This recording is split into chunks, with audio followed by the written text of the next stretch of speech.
अफझल खान आदिलशाहीचा सर्वात मोठा सरदार.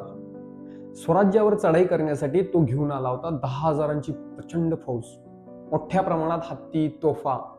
पण महाराजांनी पूर्ण फौजेवर अटॅक केला नाही. त्याला मोकळ्या मैदानात प्रतिकार केला नाही.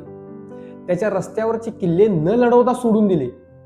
महाराजांनी एक गोष्ट ओळखली होती, या पूर्ण फौजेचं बळ एकाच माणसावर अवलंबून आहे, अफझल खान. तो गेला म्हणजे बाकीची फौज संपणार, स्वराज्यावरचे संकट टळणार. महाराजांनी त्याच्या संपूर्ण फौजेवर आपली शक्ती वाया घालवण्याऐवजी एकाच कन्स्ट्रेंटवर सगळी शक्ती केंद्रित केली होती. त्याला प्रतापगडावर आणलं गेलं. तेथे अफझल खान संपला. त्याची फौज कापली गेली, पळाली. तुमच्या कारखान्यातही तेच तत्व. तुमच्या प्रोडक्शन चेनमध्ये एक कन्स्ट्रेंट मशीन आहे जी पूर्ण फॅक्टरीचे आउटपुट ठरवते. बहुतेक ओनर्स एकाच वेळी सगळ्या मशीन सुधारायला लागतात. सेटअप टाइम प्रत्येक मशीनवर कमी करायला लागतात. क्वालिटी सगळीकडेच इम्प्रूव्ह करायला लागतात. पण शिवरायांनी सगळ्या सैनिकांना एकाच वेळी सगळीकडे लढवलं नाही. तुम्ही पण एकाच बिंदूवर कन्स्टंट मशीनवर सगळी शक्ती लावा. सेटअप टाइम कमी करायचा आहे, कन्स्ट्रेंटवर आधी. क्वालिटी गेट कन्स्ट्रेंटच्या आधी.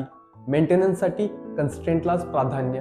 एकाच बिंदूवर फोकस, बाकी सगळे मागं येतं. शिवरायांनी हे 400 वर्षापूर्वी केलं होतं स्वराज्याच्या ध्येयासाठी.